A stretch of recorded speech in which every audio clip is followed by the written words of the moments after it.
분에게 이렇게 축복합시다. 의인은 종려나무같이 번성합니다.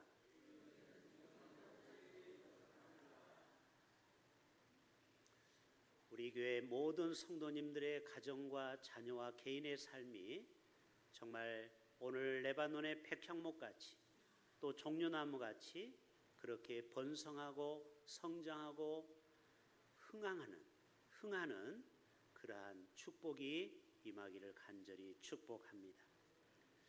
우리 지난주에 우리나라를 모든 국민들을 들뜨게 했던 한 가지 기쁜 소식은 바로 24년 만에 노벨상을 우리가 타게 되었다라는 사실이죠. 자, 우리 한강 우리 작가 한번 보여줄까요? 저는 이 한강 작가를 잘 몰랐습니다. 그러나 제가 옛날에 채식주의자라는 책을 읽어본 경험이 있거든요. 근데 그 내용에 보면은 조금 비유상하는 내용이 많이 있습니다. 어느 날 갑자기 주인공이 채식을 하겠다고 선언하고 나무가 되겠다고 하고 그리고 고기를 거절하게 됩니다. 그러면서 가족 안에서 이루어지는 여러 가지 폭력성이 나타나고 나중에는 정신병원에 가족들이 입원하게 됩니다. 왜요? 갑자기 고기를 거절하기 때문에. 그런데 이 작가는 이 작품에서 인간의 육식을 통한 가축의 학살, 폭력을 고발하는 내용입니다. 그래서 유럽 사회에서는 이 채식주의자들이 많거든요. 그래서 우리나라는 고기 없이는 못 살 사람이 여기도 더러더러 계시네요. 근데 유럽은 그렇지 않아요. 일찍이 채식만 하는 분들이 많습니다.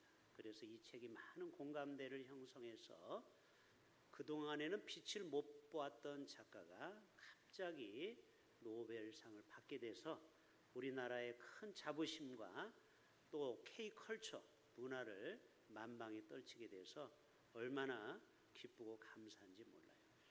저는 이 노벨상 수상을 통해서 영적으로 저는 세 가지를 한번 적어보았습니다. 첫째는 이분이 나온 학교가 연세대학인 거 아시죠? 연세대학은 지금부터 139년 전에 언더우드 선교사가 세운 기독교 학교입니다. 하나님께서 139년 전에 선교사님을 보내사 대학을 세우고 드디어 139년 만에 인물 하나를 배출하게 된 거예요. 얼마나 감사한 일입니까? 또 하나는요, 이분의 겸손함입니다. 그 아버지와 함께 기자회견도 하고 잔치를 벌릴 수 있는데 안 된다. 왜요? 지금 저 우크라이나는 전쟁이 일어나고 저 이스라엘은 피비리 나는 전쟁이 나는데 무슨 잔치냐 하면서 그 모든 것을 겸손함으로 덮었어요. 여러분 우리나라에 보면요, 책 한 권만 써도요 출판 기념일이라고요 난리를 치는 사람 얼마나 많습니까? 현수막을 써놓고. 근데 이분은 노벨상을 받았으면 동네라도 잔치 한번 할 수 있는데 그 모든 것을 다 생략했어요. 얼마나 겸손한 성도의 모습입니까? 또 하나는요, 이분은 하루에 아침에 이러한 위대한 사람이 된 것이 아니고 매일매일 꾸준히 책을 읽고 글을 썼다라는 꾸준함에서 일어나는 이 위대한 사건입니다. 여러분도 무엇인가 되고 싶으면요 매일매일 꾸준히 그 일을 하셔야 됩니다. 여러분 중에 혹시 전도왕이 되고 싶습니까? 하루도 빼먹지 말고 매일 나가서 전도를 하셔야 돼요. 여러분이 음악가가 되고 싶습니까? 하루도 빼놓지 말고 음악을 하셔야 돼요. 여러분 세계를 깜짝 놀랄 만한 인물들은요 꾸준함에 있다라는 거예요. 저는 바라건대 우리 교회 학교에서도 장차 훌륭한 음악 감독도 나오고 훌륭한 이러한 노벨상도 받고 평화상도 받고 의학상도 받고 화학상도 받고 경제상도 받는 위대한 인물들이 많이 우리 교회 학교에서 나오기를 축복합니다. 그런 연장선상에서 오늘 또 의인은 종려나무같이 번성하며, 우리 12절 한 절만 다시 한번 띄워줄까요? 같이 한번 볼까요? 12절 의인은 종려나무같이 번성하며 레바논의 백향목같이 성장하리라. 자, 여러분 그 말씀 띄워주세요. 백향목은 이스라엘에는 없어요. 레바논이라는 나라에만 나오는 것입니다. 이스라엘에만 종려나무만 나와요. 그런데 오늘 시편 92편을 통하여 이스라엘의 대표적인 나무 종려나무와 레바논의 대표적인 나무 백향목을 비유를 통해서 의인들은 이렇게 종려나무같이 번성하고 창대하며 자녀들이 그리고 백향목같이 그렇게 창대하고 성장한다라는 복을 우리에게 약속해 주셨습니다. 여러분 레바논의 국기 아십니까? 쉬워요. 백향목을 그려놓은 거예요. 레바논 국기를 보시면은 나무 하나가 그려져 있어요. 그게 백향목입니다. 그래서 좀 이따 종려나무와 백향목이 뭐가 그렇게 중요하기래 오늘 또 의인들은 이러한 번성과 성장의 복을 받게 되는지 함께 말씀을 살펴봅니다. 자, 12절에서 가장 중요한 단어는 무엇일까요? 종려나무입니까? 레바논입니까? 번성입니까? 성장입니까? 그렇죠. 의인이라는 단어예요. 우리 모두가 다 나와 자녀들이 잘 되길 원하죠. 이 땅에서 승리하길 원하고 성공하고자 하죠. 근데 어떤 자에게 이러한 복을 주나? 의인은 뭐와 같이 번성하고 뭐와 같이 성장한다라는 거예요. 자, 의인은 헬라어 말로 차디크라는 말을 쓰고 있어요. 이것은 어떤 사실이나 상황이 올바르게 서 있는 모습이에요. 온전하다, 그리고 의롭다. 영어로는 라이처너스를 쓰고 있죠. 정직, 진실, 도덕적으로 올바르고 정의롭다. 여러분 우리가 하나님 앞에 위대한 복을 받으려면요 정직하고 진실해야 될 줄로 믿습니다. 바로 그게 의인의 뜻이에요. 그런데 이거는 국어적인 의미고 성경에서 의인은 누구를 가리키느냐? 갈라디아서 2장 16절에 그리스도를 믿음으로써 의롭다함을 얻게 되었다. 그리스도를 믿음으로써. 아, 그렇구나. 우리가 예수를 나의 구주로 믿는 자에게는 의롭다고 우리를 인쳐주는구나. 그리고 야고보 사도는 행함으로 의롭다함을 얻게 된다. 두 가지입니다. 행함과 그리고 믿음. 우리 모두는 의로운 사람이 되어야 되는데 바로 예수님을 우리가 잘 믿고 그리고 우리가 믿은 대로 실천할 때 하나님은 우리를 의로운 자라고 인쳐 주신다라는 거예요. 창세기 6장에 보면은 노아를 의롭다고 했어요. 창세기 6장에 보면은 노아는 의인이요 하나님과 동행하였으며 하나님이 명하신 대로 다 준행하였음이더라. 여러분 노아의 뜻이 뭐예요? 안식과 쉼이라는 뜻이에요. 노아의 이름 자체가 안식과 쉼인데 바로 노아는 하나님 앞에 순종함으로 120년 동안 방주를 지었고 그리고 하나님을 끝까지 믿음으로 그 명령을 바라보고 믿음으로 바라보았어요. 자, 그리고 홍수의 심판을 피한 유일한 8명의 식구가 되었어요. 이 지구상의 모든 사람은 홍수로 멸망했는데 누구만 구원을 받았다고요? 노아의 식구 8명만 구원을 받게 된 거예요. 여러분 이것이 보통 일입니까? 저 노아의 방주에 달랑 8명만 구원을 받게 됐어요. 왜요? 노아는 의로운 자이기 때문에. 노아는 의로운 자이기 때문에 이 8식구만 구원을 받게 되었다라는 거예요. 그러면은 저와 여러분이 어떠한 삶을 살아가야 되겠습니까?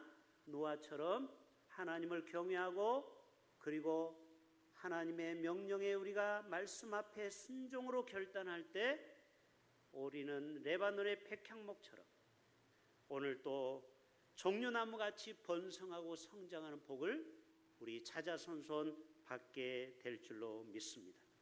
우리 13절을 한번 또 중요한 구절 같이 읽어볼까요? 13절 시작. 이는 여호와의 집에 심겼으며 우리 하나님의 뜻 안에서 번성하리로다. 아, 그렇구나.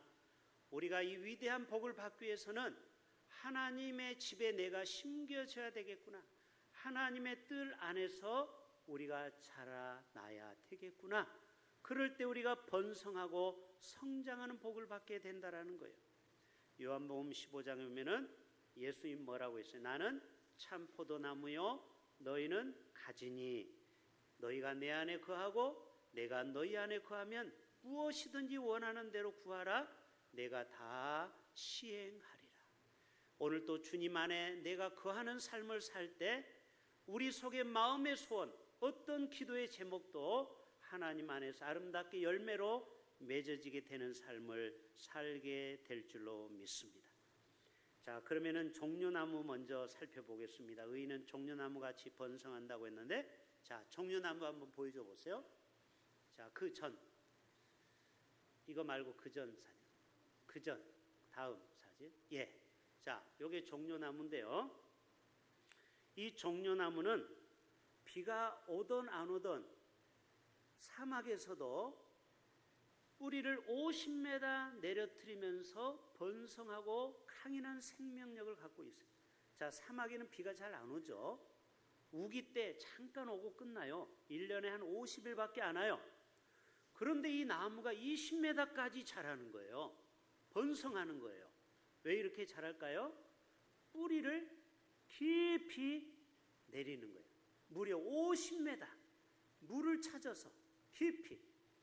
여러분, 우리의 인생 가운데 사막처럼 고난과 어려움이 오더라도 예수님에게 우리의 마음을 그분에게 두고 예수님이 나의 생명의 뿌리임을 예수님에게 둔다면은 우리가 어떤 사막 가운데서도 꽃을 피고 열매를 맺는 복된 삶을 살게 될 줄로 믿습니다. 환난과 고난 가운데 뜨거운 여름에서도 이 나무는 버틸 수 있다라는 것입니다. 또 하나 이 종려나무는요, 하늘 향해서 계속 뻗어가는데 20m까지 자란다라는 것입니다. 여러분, 우리의 신앙이 푯대를 향해서 나아가야 됩니다. 빌립보서 3장 14절에 푯대를 향하여 그리스도 예수 안에서 하나님이 위에서 부르신 부름의 상을 위하여 달려가노라. 푯대는 무엇입니까? 예수 그리스도가 나의 인생에 가장 닮고 싶은 분이요, 예수님이 나의 인생에 가장 고상한 분이요, 그분을 우리가 푯대로 삼고 나아갈 때 우리의 삶 가운데는 우리의 신앙이 종려나무처럼 뻗어가는 신앙이 될 줄로 믿습니다. 여러분, 이 세상 사람들은요, 전문가가 되기 위해서는 한 가지 목표에 미쳐야 가능한 것입니다. 세상에 이런 일이 보면은요, 중학생 3학년짜리가 새를 사진을 찍어서 전 세계 그 지오그래피라는 그 프로그램에 업로드하는 한 중학교 3학년짜리가 있어요. 이 친구는요, 서울에 사는데 포항에도 한 마리 새를 찍기 위해서 몇 시간을 달려와서 카메라를 들고 사진을 찍는 거예요. 이 아버지가 이 아들을 데리고 다니면서 사진을 찍게요. 여러분, 이 아이는 중학교 3학년인데 벌써 꿈이 정해졌어요. 앞으로 세계적인 조류학자가 되도록. 여러분, 세상을 깜짝 놀랄 만한 사람은요, 한 가지 일에 이렇게 푯대를 향해서 달려가는 종려나무와 같은 삶을 살고 있다라는 것입니다. 자, 그 다음에 사진 보여주세요. 열매. 자, 이 나무의 열매를 한번 볼까요? 자, 이 종려나무는요, 100년 동안 무려 30톤의 열매를 맺는다고 합니다. 여러분, 사과나무는 보통 100개의 사과를 열지만, 그러나 이 나무는 100년 동안 무려 30톤의 열매를 끊임없이 맺어 간다라는 거예요. 저와 여러분의 삶에도 이러한 열매 맺는 유용한 인생을 살아가야 될 줄로 믿습니다. 이 종려나무는요, 목재로서 실과 로프, 그 다음에 바구니, 또 그 수액으로는 향유, 화장품을 만드는 다양한 모습으로 이 종려나무가 쓰이게 됩니다. 오늘 14절을 볼까요? 그는 늙어도 여전히 결실하며 진액이 풍족하고 빛이 청청하니라. 우리 인생이 이 종려나무처럼 모든 사람에게 쓰임받는 유용한 인생을 우리가 살아가야 된다는 것입니다. 여러분, 마태복음 27장에 보면은 아리마대 부자 요셉이 나옵니다. 그분은 예수님의 시체를 넣는 바위 속에 자기 새 무덤을 빌려주게 됩니다. 그래서 메시아 되신 예수님을 3일 동안 모시는 영광을 누리게 되는 것이죠. 저와 여러분은 학교와 가정에서, 우리의 직장에서 이렇게 종려나무처럼 멋지게 쓰임받는 인생을 다 사시기를 주님의 이름으로 축복합니다. 마지막이 종려나무는요, 승리의 상징입니다. 예수님이 예루살렘에 입성할 때 백성들이 종려나무가지를 흔들며 예수님을 맞이한 것처럼 오늘 또 로마 병사들은 승리하고 돌아올 때 이 종려나무가지를 흔들었어요. 요한계시록 7장에 보아도 하늘나라에 들어간 성도들이 종려나무가지를 흔들며 만왕의 왕 되시는 여호와 하나님을 찬양했다라는 그러한 내용이 나옵니다. 우리 모두가 종려나무를 흔들며 승리의 깃발을 아붓기는 저와 여러분이 반드시 주님 앞에 설 때 있게 될 줄로 믿습니다. 자, 마지막 백향목을 한번 보여줄까요? 자, 백향목을 요 나무예요. 자, 이 백향목은 더운 사막에서도 끈질기게 자라나지만 그 반대로 레바논의 백향목은 끊임없이 추위와 더위 가운데서도 해발 1400, 1900m에서도 자라는 추위와 바람에서도 견디는 나무가 바로 백향목입니다. 생명력이 대단하다라는 것이죠. 여러분, 우리가 신앙생활하다 보면은 비바람과 또 추위와 외로움과 고독이 우리를 집어삼킬 때가 있습니다. 그러나 우리는 끝까지 환난과 역경과 고난과 시험을 이겨내는 자만이 백향목처럼 오랫동안 주님의 영광을 위해서 살아가는 우리가 된다라는 사실입니다. 여러분, 찬송가 316장이면은 주여 나의 생명 나의 정성 드립니다. 후렴에 보면은 환난이 와도 핍박이 와도 주님만을 위해 살게 하소서. 우리의 인생 가운데 환난이 오고 핍박이 와도 우리는 끝까지 견디는 신앙이 바로 백향목과 같은 신앙인 것입니다. 또 이 백향목은요, 저 나무를 보십시오. 남자 성인 7명이 이렇게 양팔을 벌리고 안을 만큼 우람한 나무입니다. 그리고 그 이파리가 얼마나 창대하게 뻗어 있습니까? 바로 우리의 인생 가운데 하나님의 복이 이렇게 임하기를 원한다는 사실입니다. 여러분, 아브라함과 이삭과 야곱이 이러한 복을 받았습니다. 창세기 12장 2절에 보면은 내가 너로 큰 민족을 이루고 내게 복을 주어 내 이름을 창대하게 하리니 너는 복이 될지니라. 내 이름을 창대하게 한다.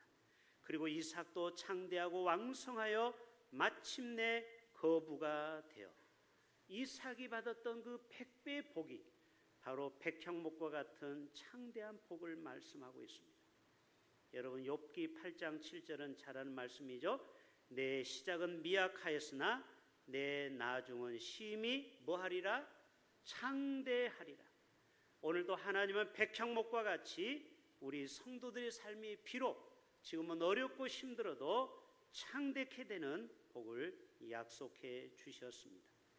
다윗의 아들 솔로몬도 역대하 1장 1절에 왕위가 견고하여 가며 그의 하나님 여호와께서 그와 함께 하사 심히 창대하게 하시니라.